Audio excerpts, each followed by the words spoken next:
Nama Hanifah Nur Fauziah, NPM 1911-060321, kelas Biologi E, mata kuliah Taksonomi Tumbuhan Rendah. Di sini saya akan memaparkan mengenai divisi skizofita. Apa sih sebenarnya divisi skizofita itu? Mari kita simak penjelasan berikutnya.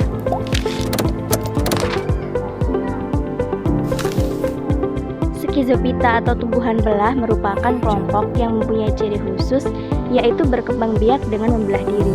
Skizofita berasal dari bahasa Yunani skizein, artinya membelah, dan piton adalah tumbuhan. Tumbuhan belah dianggap sebagai kelompok tumbuhan dengan tingkat perkembangan filogenetik yang paling rendah, sehingga dari segi evolusi merupakan kelompok tumbuhan yang paling tua dan paling primitif. Ciri umum dari kelompok ini adalah A. Berkembang biak dengan cara membelah diri. B. Tubuh terdiri dari satu sel. C. Protoplas belum terdiferensiasi dengan jelas sehingga inti sel dan plastidanya belum jelas.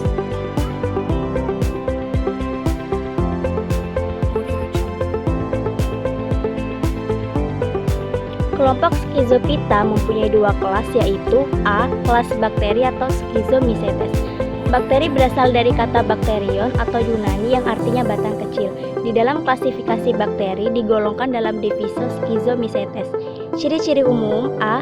Tubuh uniseluler atau bersel satu. B. Tidak berklorofil. C. Hidupnya bersifat autotrof.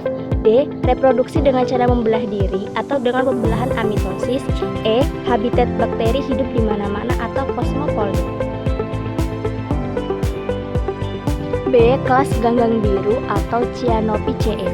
Ganggang hijau biru termasuk ke dalam Monera karena struktur selnya sama dengan struktur sel bakteri, yaitu bersifat prokariotik. Ganggang hijau biru berukuran mikroskopis, keberadaannya tersebar luas dan banyak ditemukan di perairan tanah yang lembab, permukaan dinding tembok, pot, batu karang yang lembab, bahkan ditemukan pula di tempat yang kurang menguntungkan lingkungannya.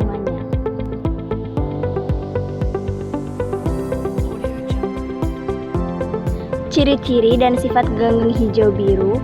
A. Tumbuhan bersel satu, berbentuk benang atau filamen dan hidup berkoloni. B. Memiliki klorofil, karotenoid, serta pigmen fikobilin yang terdiri dari fikosyanin dan fikoeritrin, atau sering disebut ganggang hijau biru. C. Dinding sel mengandung peptida, hemiselulosa dan selulosa, kadang-kadang berlendir. D. Inti sel tidak memiliki membran atau prokarion. E. Pada umumnya tidak bergerak atau gerakan merayap atau meluncur pada alas yang basah. F. Tidak memiliki bulu cambuk atau gerakan adanya kontraksi tubuh dan pembentukan lendir. G. Perkembangbiakan vegetatif atau membelah.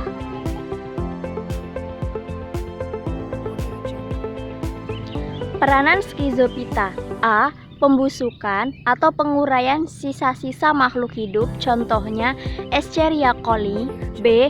Bakteri dimanfaatkan pada pembuatan makanan dan minuman hasil fermentasi, contohnya Acetobacter pada pembuatan asam cuka, Lactobacillus bulgaricus pada pembuatan yogurt.